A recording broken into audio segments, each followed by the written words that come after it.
Well, good morning. My name is Austin Nyson. I'm one of the organizers here at 1 million. Sorry, she was giving me a thumbs up, and I wanted to make sure it was a thumbs up and not something bad. I'm one of the organizers here. We've got a handful of organizers here this morning. Johnny's over there. Who else is here? Doug's an organizer. Find us. We always need speakers. We're always looking for businesses to come and talk to us. Shameless plug. Always come and find one of us and let us know a business owner that you know that could come speak. And here are some of the sponsors that made this event possible. Granny Shaker's got coffee over there. Make sure you get some of that.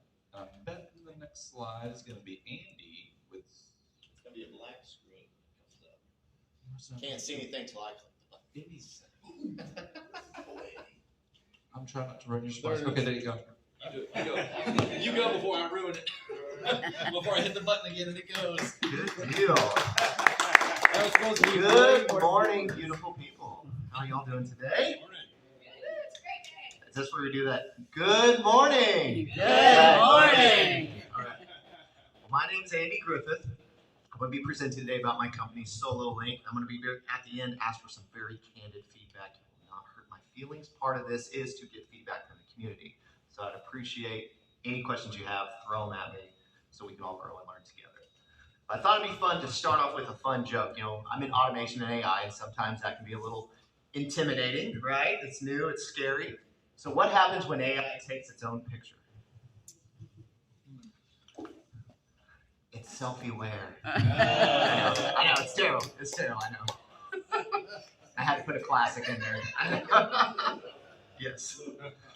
So, my company's Solo Link. We're an automation and AI agency. A lot of times when I say that, I can see like the eyes kind of go like, whoa. It's not a warehouse with a bunch of robots and Elon Musk. I'm not at that level yet. It's literally software that plugs and plays into what you're already doing in your business to create leverage for you. But a lot of times I think when you're learning about a company, you also want to learn about the person, right? It's like, who is this person? What are they about? What's their backstory? So I'm going to talk for just a little bit about who is this Andy Griffith guy. First off, I'm adopted. So if you're like, Andy Griffith, my parents weren't, I think all parents are a little crazy, but my biological mom said, would you call him Andy? They just happened to be Griffith and it worked out. So the gift that keeps on giving, right? I've actually met her in my later 20s. We have a very good relationship. She was just 16 and wanted better options for me than she could have at the time, which was a very tough choice to make at such a young age. I always like to tell her, like, you chose well. You chose really good parents to raise me up.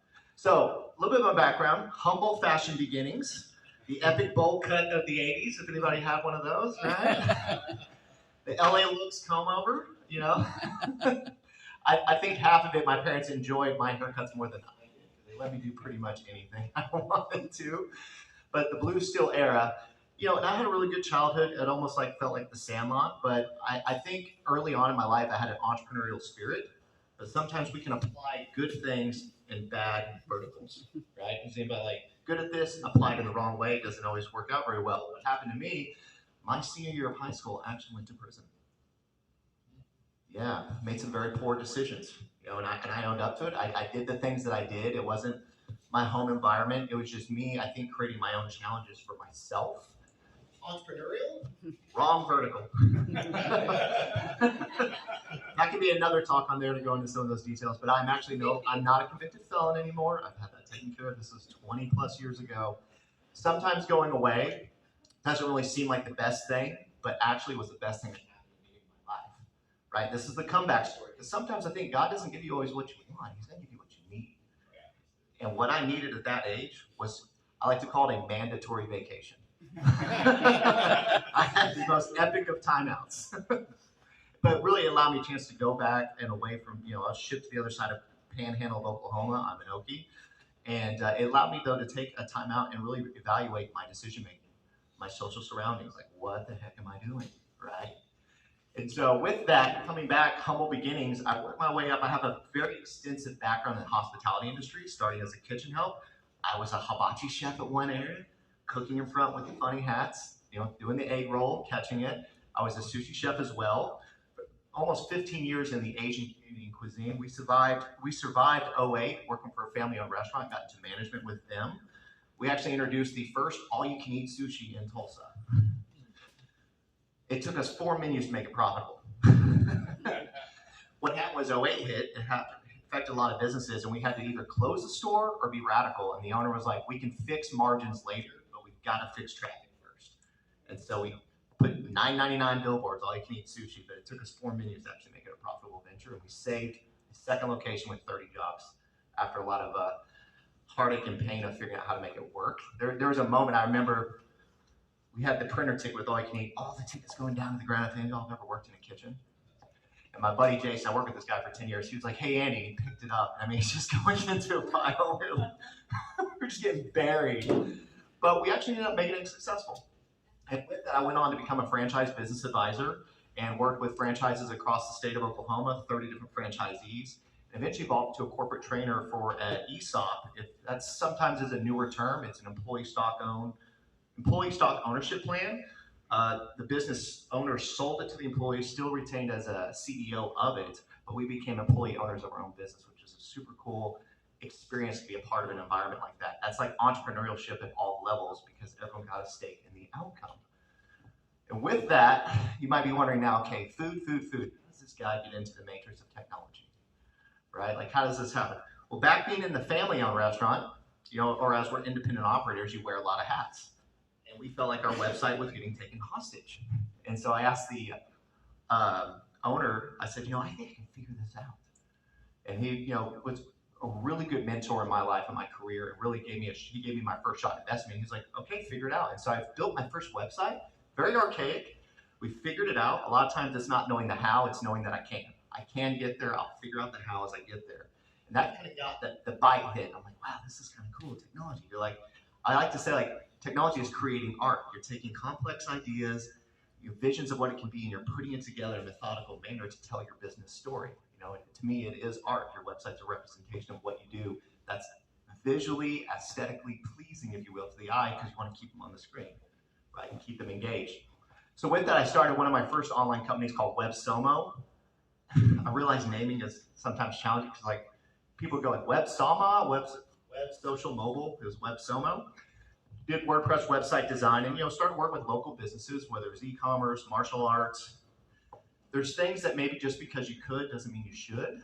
And I have literally traded websites for landscaping and mowing my lawn multiple times. And so, but working with those industries, and we start to take off. But a lot of times we start something outside of what we currently do, right? It's like an idea. It's our, people call it side hustle, but it's almost like a passion project. You're exploring things and trying stuff out. And we started to build a book of business, but sometimes life hits back. My wife actually developed liver cirrhosis in her early 30s. And at the time I had a corporate job with Payway. It's like an Asian Panera, if you will. If you've never been, it's like Panera, but Asian food, wok cooking. And great, there's a good company, good mentor, and I was building my website business, but I couldn't take care of my wife, work in the corporate GM role, and run a website design company. There's just one too many hats to wear. So I had to make a decision and to close it down. I still think that was the best decision to make because we kept our insurance. It gave me capacity to take care of my wife, and I'll always put her first. I mean, that's just how it's going to go. What happened was she actually started getting better, and after a couple of years, it's like that itch was still there. And so I was like, man, I want to get back into this. But I know more now. Kind of like going away on a vacation. Now I get to come back from going away from China before. I have a different set of eyes, a different set of lenses, because you don't know what you don't know until you get into it. And so it was a clean reset. So I started my next company, which was Movement Formula, because I thought every company needs a movement, but they need to know the formula. Movement Formula, kind of the naming conventions. And started building it up, teaching people how online tools work. And that's where I was living in Oklahoma City, and life, was a reflection point, because you're like, how did I get to here? My parents have both passed away, and that's part of the paths we're all on. But my wife's family's here. She's the oldest of 8. She's got, I always say all of her sisters. She has 5 sisters. They're all but one's married now. They're roping in all his boys. But what are we doing in a whole nother state away where we see them twice a year? We're going to blink and be 60, and it's going to go by. So we moved here about 2 years ago because I thought, her parents are still there, and not like a woe or low as me, but let's take advantage of what we have, right? Let's go home. Because if you see your parents once a year and you think you got 10 years, you only got 10 visits. Hold it way closer, right? So now we get to live life with them instead of through Marco Polo. Like that, I don't know if y'all know that app, but she was always having to watch what the family's doing without being involved, and now she gets to be a part of that. So when we moved here, that's when we started to make a pivot, right? And so I ended up, over time, like anything, if you put enough time, energy, and effort, it's not if it will work, it's when it will work, right? Because you start learning what doesn't work, almost like the light bulb.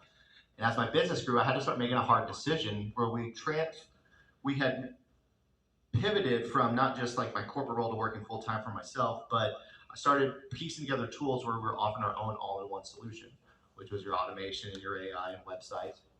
And so I had to make a real tough choice because I was working for the ESOP, great company. It's, sometimes people hear that narrative like, quit your 9 to 5, hire your boss, and all. But sometimes there's great organizations out there. There's great people you work with. You enjoy what you do. It's not always like you have to hate something to move on. It's just your path hits a different pivot in the road. And so I remember telling them, like, I'm going to pivot to start working for myself. And being a hard choice, what was really cool with them is they're like, well, how long were you willing to stay? Because not all jobs can be replaced in 2 weeks. Y'all agree? I mean, I know that's the standard, like, we'll give you 2 weeks, but some roles, they're a little more mission critical. And so I told them in October, and we spent the rest of the year facilitating and offloading. And so December 15th of last year is when I left and started working full time for myself.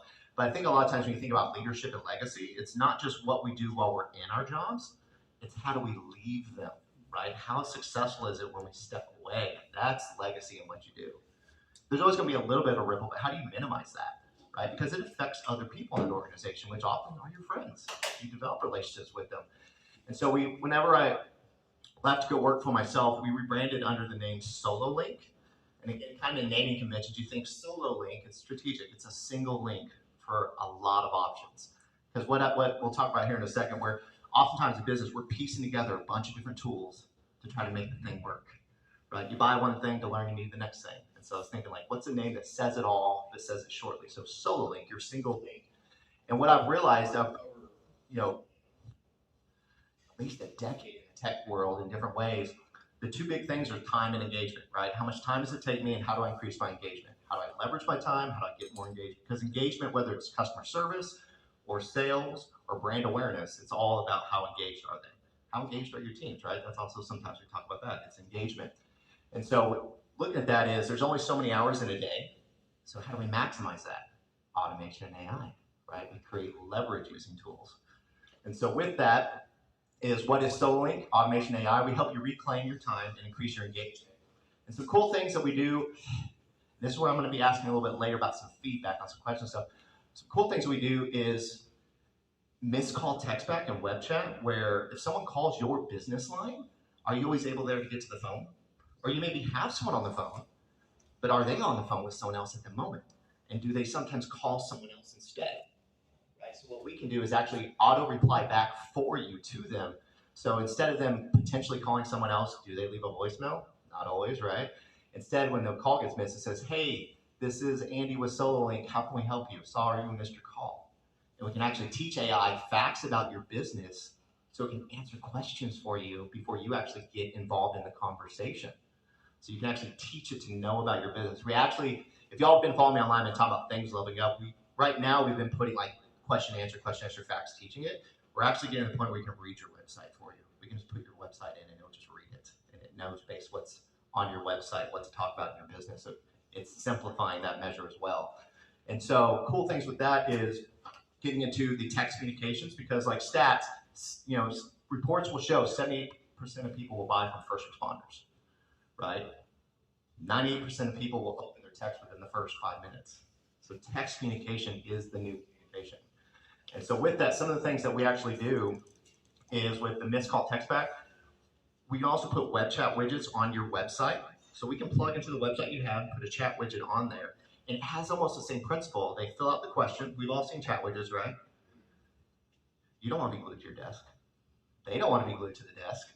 So what it does is it actually takes the conversation offline onto the phone. They fill it out. It texts them, hey, saw you're on our site. How can we help you? And again, it can know the facts to answer questions in instant time without you actually having to be there physically at your desk. And what's cool is we can read your Google Calendar and Outlook calendars, where we can know if you're busy or not and actually nudge them to book time on your calendar when you are available. And then conversation manner. So it isn't the click this link, grab your time. It's like, how's Wednesday at 2? What about Friday at 5? And you can actually talk to them and confirm the appointments on your behalf and then send out all the notifications. So that's leverage, right? I know when we talk about some of that stuff, sometimes it's not to remove jobs, it's to amplify the jobs that we have so people can focus on more higher paying off activities, right? Because then they can still have someone answering the phone, but they can't get to it. Now you have another thing that's helping book appointments for you. And if you have more appointments, that probably means more top line revenue, which then turns into more opportunities for everybody in your organization. And so we can also listen and reply to your online Google reviews. Some of these review, we can actually auto respond with the AI personality. You know, we can tell it, you're warm and upbeat, you're kind, you're friendly. We can give it a personality.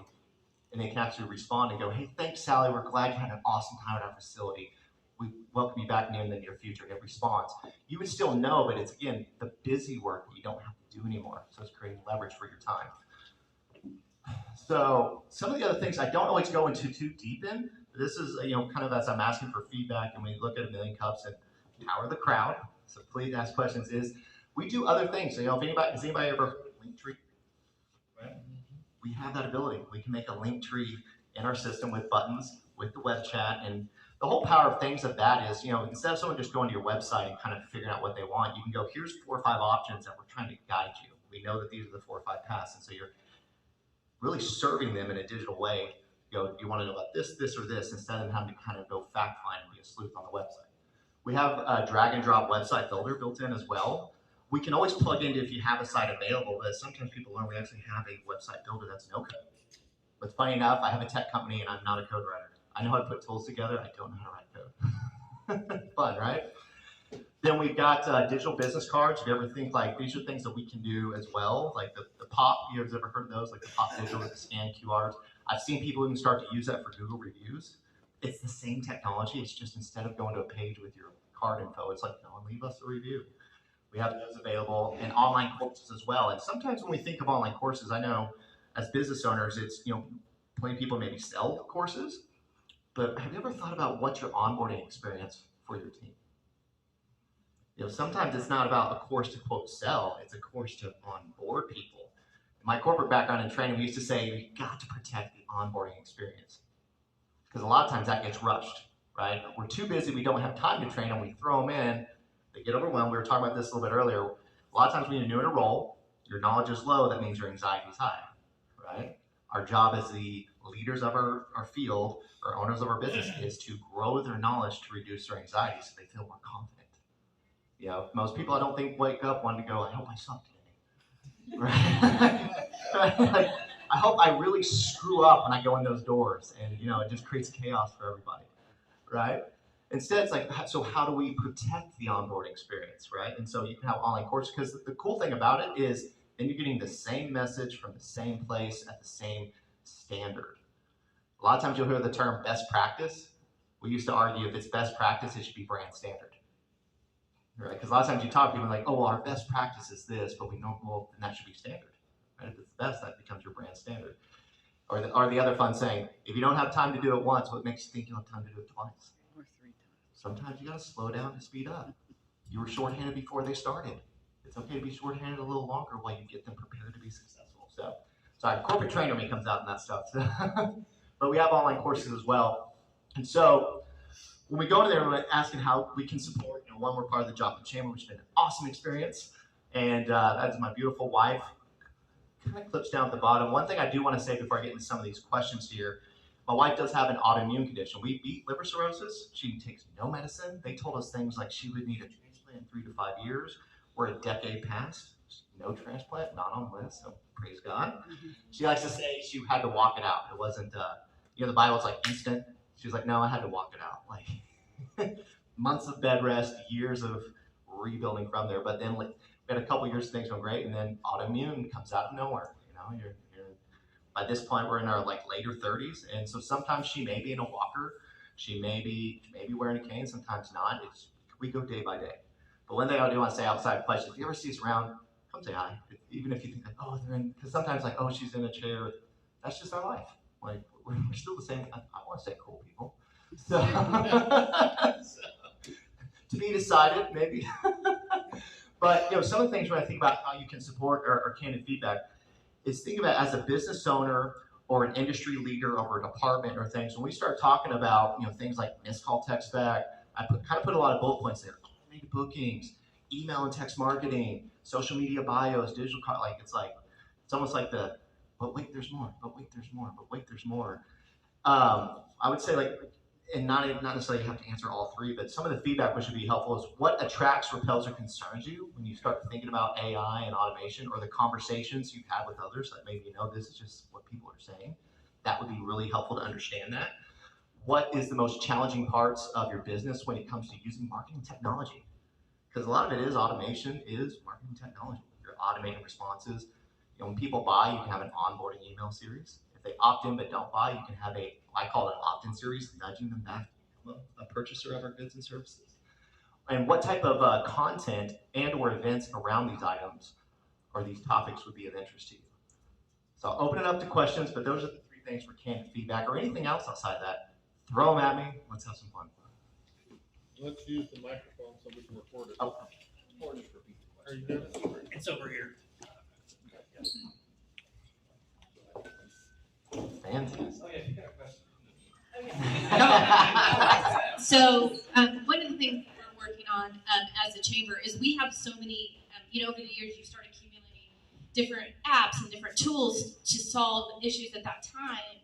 And so what is the process to sit down with a business to look at all those tools and see what new technology may be able to incorporate all of that? So like text messaging, email, flows on customer, that's where we're at. We're paying for several different services, and then and then some of them aren't working. And so it's at this point, it's like, how do you just sit down and look at how could AI really make us more effective, probably bring down that cost as far as overall, because we're not paying for a lot of different services that maybe do all the things, but just don't do them together. So the question would be how do you, what's that process look like when you sit down with a business to look at what AI can help do for their business? Yeah, honestly, that is a huge question, because a lot of what we do is we almost, call it an audit. Scary word, audit, or analysis, or review, but, do an automation review and kind of see what are you using. There's a lot of good options out there. I never try to be one to throw shade on different technologies and tools, but it's finding out, is it the right tools for where we are, for what we need at this season. A lot of times I think our business is in seasons, and there's things that make sense that later maybe don't, and then later do again. And so that process, usually what I do is sit down and go, what are we using? And then the joke I like to say is you get stuck in digital duct tape. Next thing you know, because you'll buy a website software, you get an email marketing software, you're going to get an LMS or training software, and you're going to get a sales pipeline software, and you have an invoice, and next thing you know, you blink and you have 8 to 10 different tools, and now you got to try to figure out how to connect them all. Some tools, based on the business's needs, are the right tool, but not necessarily all of them the way they are. And so part of that process, sit down and evaluate what you're at, what you're using, what are you trying to go? Maybe this isn't right. And then presenting what I think would be, and again, whether it, silly or not, the value guy, whether it's you're using what we do or others, I'll give you a candid, here's what I think is really going to help you for this time of the season. And what I've found a lot of times when the people we work with, because a lot of our stuff combines that, it's one dashboard that's doing all this. It's not 4 or 5 different logins and platforms. Oftentimes we're eliminating thousands of dollars a year, and with automation, saving, it depends what all we're automating, tens to hundreds of hours a month for the team to do other things. Rock and roll.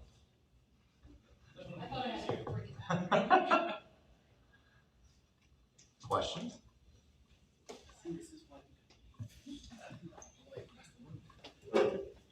Good presentation. I'll address number one. Please. And that is, I have a lot of tools I use, but I try to stay on top of the latest or whatever, because, I have a lot of customers with questions. But when it comes to AI, what is it?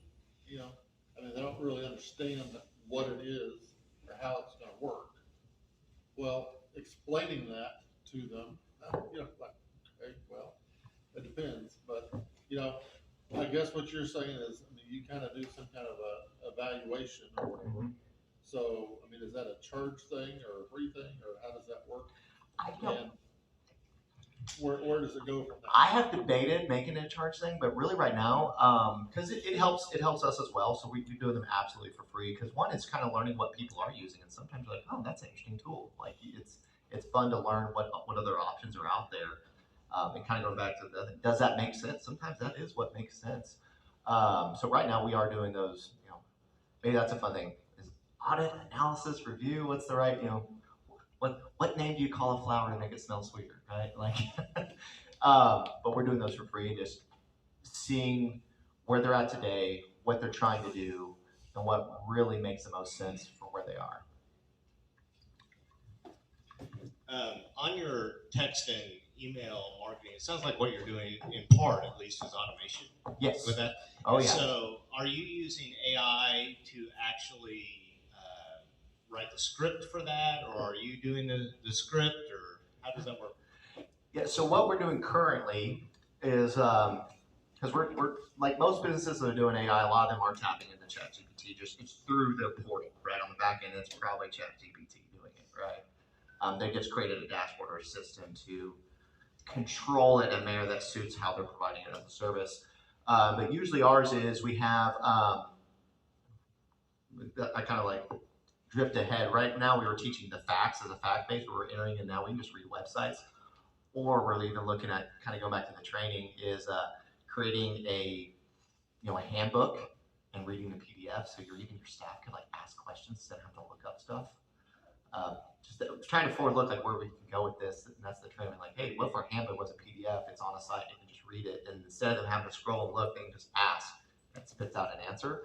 But the process there is usually we have what we call like an intro prompt, and it's like the initial message that just says, hey, like one might be for the missed call. Hey, sorry, missed call. How can we help you? It's to trigger the conversation to kick. Or, hey, I saw you're on your site. Figuring out what the intro prompt. Then we have kind of the AI prompt, if you will, and that's the personality where we go, hey, your name is Carrie. Like, fun fact, if you ever hear mine, she'll say she's Carrie. My mom's name's Carrie, so it's my fun little way that Carrie replies to people.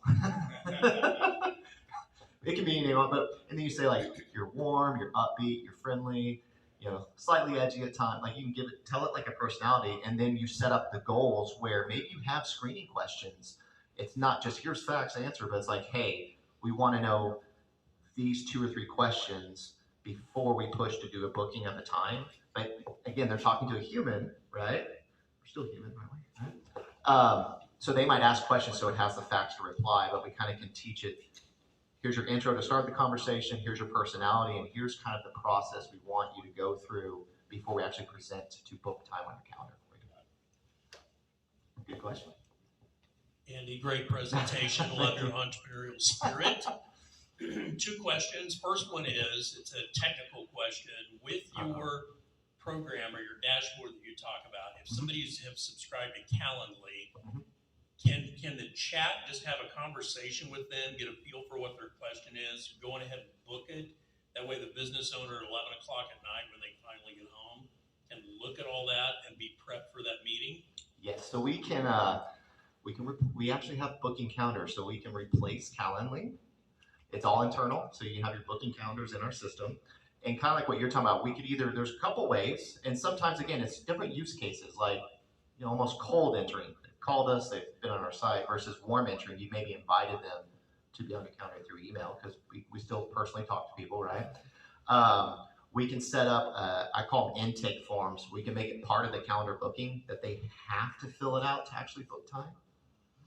And so you can, if you have like, a lot of times with some of the past businesses I work with is, you think of the intake form, it's not to make your businesses go faster and rush your meeting.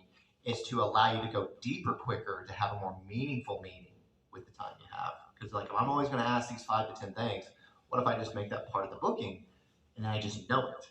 And so it's not to like rush through. It's like, oh, we can actually get to the good stuff faster. And we've even, just a fun little caveat when we go into like automation.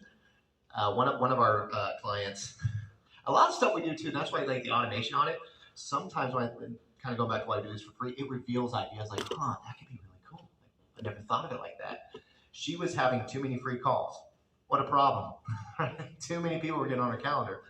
And it was, they weren't ready to invest with what it is that she had. So we created an intake form that, based on how they answered, took them to different paths that actually wouldn't If they answered a certain way, like, hey, my free group, it's going to be perfect for you. We address X, Y, Z. Or, hey, based on your responses, here's our course that addresses exactly that. Or, congratulations, I'd love to book time. You qualify to have an appointment. And so we kind of like gated it over time for her. And guess what? If her, we talked about pipelines, right? Like busy, slow. When it slows down, she can always reach back to the others. Like they're in her CRM. So. And then my follow-up question is, you moved to this area a year ago and you immediately dove in and started going to chamber events. Oh, yeah. Where are you with your marketing and how are you marketing yourself? And what has your experience been with overall general marketing or networking in Southwest Missouri? Okay, I'm gonna have to unpack that a little bit. So, first question was, how am I marketing? Is that, yes. Okay. How am I currently marketing? We have a social scheduler, so I'm using that. And I think of it in time as trying to batch my time, right? Because, whether you realize it or not, we have setup costs. We have to like get into the mind to write something or get into the mind to shoot something. Like there's a setup cost. And if every day you're doing the setup, you're kind of, in my mind's eye, you're burning margin you have for other things. So what I try to do, and this is the Andyism, is do at least a weekly or bi-weekly YouTube video. And this is where I'm gonna reveal the secrets, okay?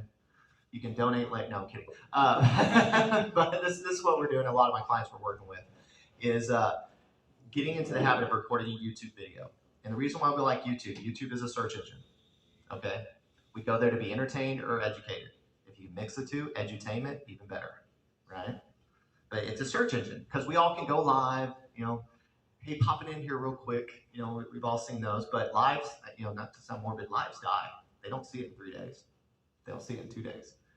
Whereas search engine, YouTube, owned by Google, #1 search engine, right? You can be found. And so over time, you build an authority because you have multiple videos. And also, you can make videos that you think are relevant, but you also make videos that answer questions. Like the other day, this week, someone was like, how does your website builder work? I shot her my YouTube link. I'm like, hey, great, here it is. And I was like, we can still hop on a call and look at it, but here's a video on it. Leverage. Now, what do I do for content, though?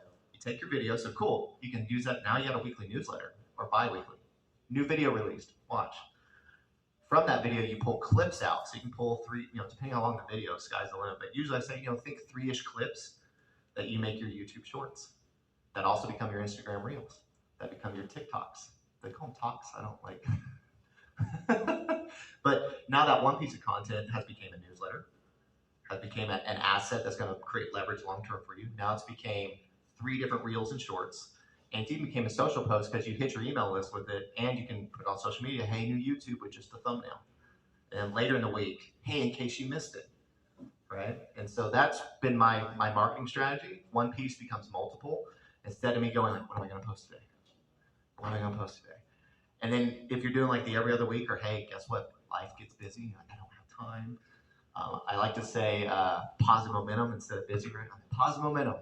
But with like our social schedule, or even like whatever you're using, there's other options out there for that. Repost stuff you posted in the past.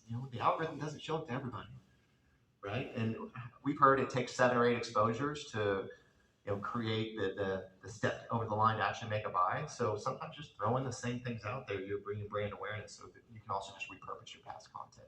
So what was the next question? Your experience networking. Networking. I will say because I don't know what's backwards and forwards. I was gonna say I did it backwards. I built my business all online for the first 2 years with no one locally. So I don't know if that's backwards or forward. Like normal's when enough people do it, right? What's normal?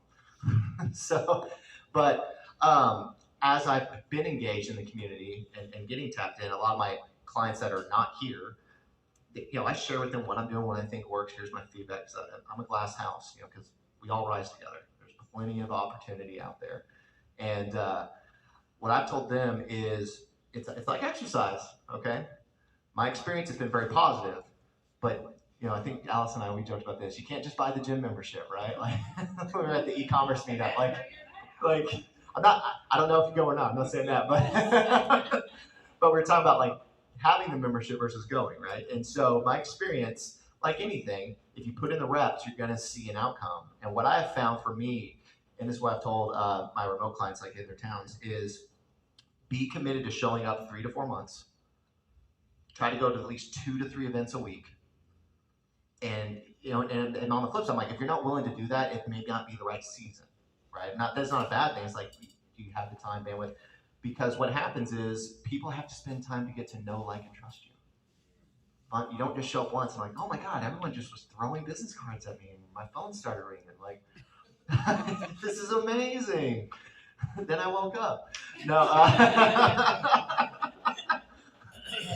No, but you have to show up, and it's like the know, like, and trust, because first people got to get to know you. Like, who is this guy, right? And then they got to decide, like, let's be real. Do I actually like this person? I'm not going to ask you if y'all dislike anybody, but, right? But do I actually like this person? Because I think we want to do business with people we enjoy their company and being around. And then with that, now I actually have trust that they're going to take care of me, that they're actually going to fulfill and follow through. And so to me, my experience is awesome. Show up. Even if it's uncomfortable, that's part of growth, right? It's anxiety low, right? We're building a new muscle. And if you give yourself 3 to 4 months, it will, I mean, in my experience, it does pay off. It just, you got to be able to put in the effort and time. You know? Thanks. Oh, yeah, no problem. Don't be shy. Did you have a question? Oh, no, go ahead. You sure? It sounds like a lot of your marketing is in response to inquiries or other things. Are you doing anything to leverage AI to really hyper-target, like individual demographics? Or like, I'm a business coach, so a lot of my clients I find are just like spewing stuff on social media rather than really targeting potential buyers. So how are you, or do you leverage AI to target the ideal client for customers? Great question. I don't know if my answer is going to be as good. Transparency, right? No, that's where the trust, right? Be transparent. So I have not really have yet, and I say yet because there's seasons coming. I've really got like, this is because you hear riches are in the niches, right? Niching down and like, I only serve this and not them. So I haven't gone quite to this like very specific. Not that there's not value in it. There is. Like understanding like the caveat to that. We're always climbing Everest. We'll never hit the top. There's just different summits. Like we're always climbing Everest. Right now, what I've been doing is not so much AI. This is going to go back plug into local networking. That brought up something that I realized I was saying too. As much as we were probably, if you're not online, you should be. I mean, that's just where we're at nowadays because we're all sleuths. We all look each other up. How many times you see something like, I'm gonna go look at their Facebook. I'm gonna go look like, oh, they haven't posted in 6 months. Are they even? Yeah, right. We all do it, right? Or online reviews. Like, how many have seen something they loved on Amazon, but only 10 people bought it, and all of a sudden your confidence drops, right? Like, we've never met those people. Versus 50,000 5-star. You're like, I'm buying it.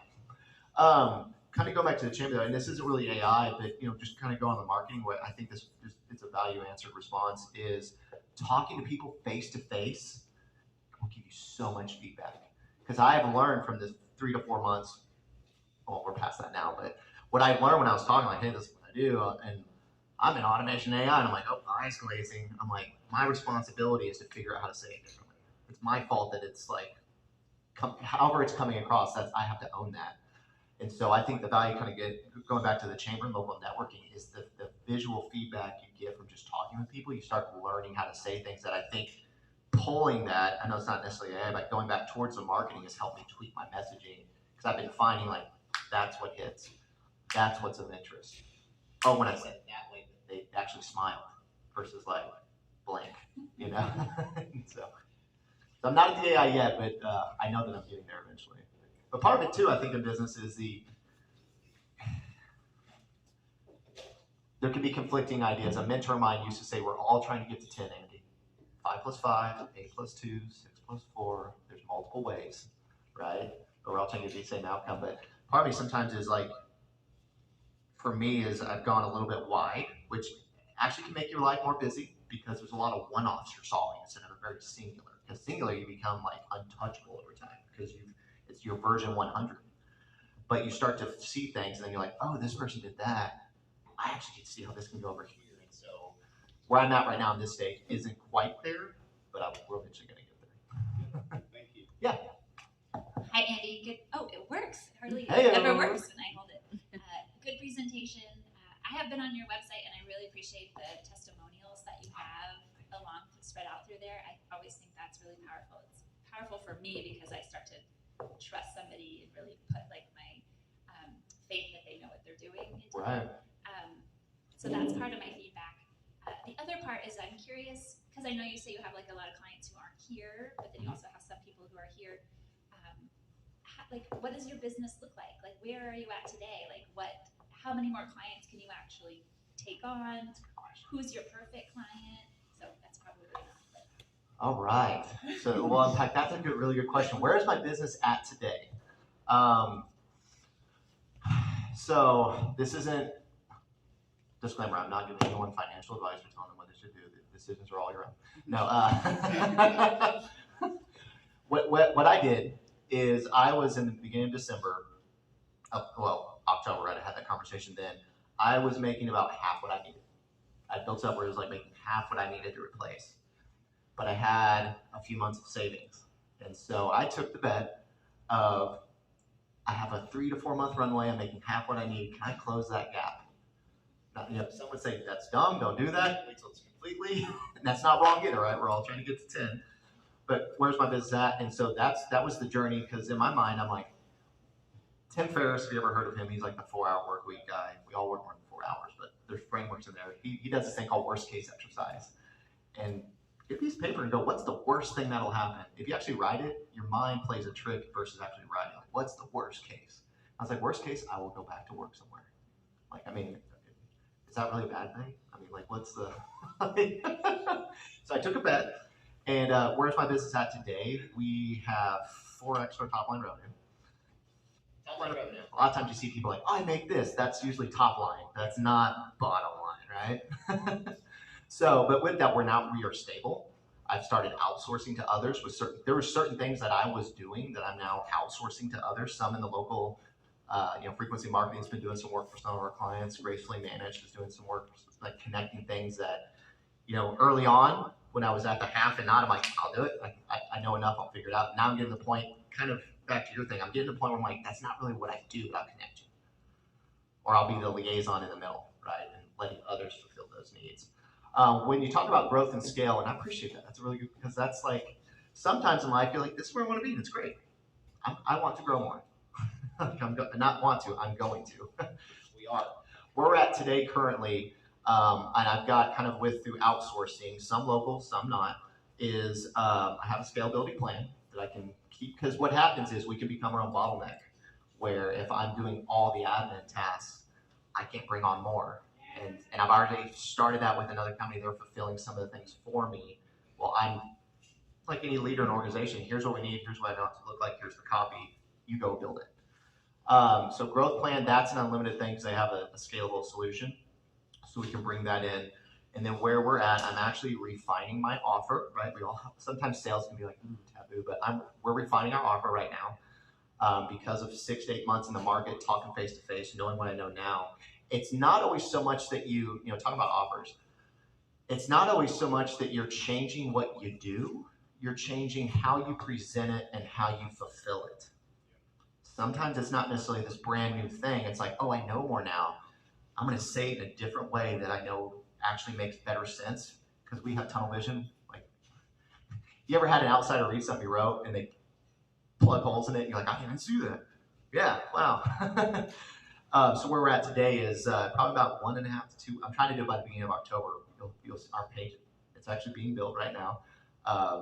Offer's going to change, and how we fulfill it too, because we become bottlenecks. Is fun thing in business or life. Every time you break a ceiling, there's rubble. So awesome, broke the ceiling. Now I got to do a little cleanup, and that's like because you've had positive momentum, not being busy, broken through. Is I now have been, because we've had that rapid growth, I've seen where here's opportunities for me to improve my processes and systems. So then over time, as I keep getting more niche, you become like your version 100 of it's the unstoppable version. So, that answer? Yeah, no, that was an awesome question. Ideal client. She asked ideal client. Oh yeah, ideal client. I would say what I've found, it tends to be a common thread. The ideal client, they have no more than 20, but probably less than 10 on their team. Because and the reason I say that, it's not like we can't serve people in large organizations. They probably have someone. If they get past a certain number, they're like, that's my tech person. So they might, and then you get in this weird thing where like, am I stepping on their toes? Conflict, like, not that you can't navigate that, but I find that right now, it's, whether it's the solopreneur that's wearing all the hats and like I said, they're stuck with all the tools and they're like, I'm not a tech person. I'm just trying to sell the thing that I sell. And I know I need this and it's overwhelming. Or they have a small team and they know that, hey, we kind of like I talked about internally on me, my systems and processes. Congratulations, we've grown so much, it's breaking. It's not a bad, it's an opportunity. So I would say, yeah, your solopreneur or your independent business owners that have teams, part of me thinks at 20 they may have that person, but I'll just say 20 or less because there's not someone that's in there doing it. They just need someone to connect those dots for them. And some of those, kind of going back to ideal client, we're never, because my history of like being held hostage, we're never the person that wants to be like, we own you now because we do it all. Right? Like, you need us. Like, if I had a chair and bald head, I'd spin around, but Dr. Evil. We're very much into liberating our clients to know how to use it. I have found about 25% want to keep us on for done for you type service levels. That can vary. But about 75%, once we maybe build something or walk them through building it, they just run it themselves. And so then that way, as far as support level in that, every Tuesday we do a Tech Tuesday call. It's an open office hour. Ask us anything. We'll look at your stuff. We'll go through it. I have a full video library where it's searchable. And okay, I'll say it now. In October, we're going to bring on 24/7 live chat. I will not be able to guest 24/7, but I'm going to have a team. We talk about scale. That's part of our reinventing, because sometimes people will ask questions at 10 o'clock at night, and I think they're not expecting an answer, but I've got a solution where I can have someone that can actually reply and look at their system and help them 7 days a week, 24 hours a day. So that's coming as well. So they don't need me as much as I'd love to serve, but sometimes they don't need me right now. So they just need our system. All right. Let's give it up.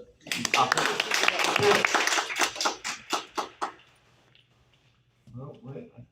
Thank you, Joplin. Tip your bartenders and waitresses.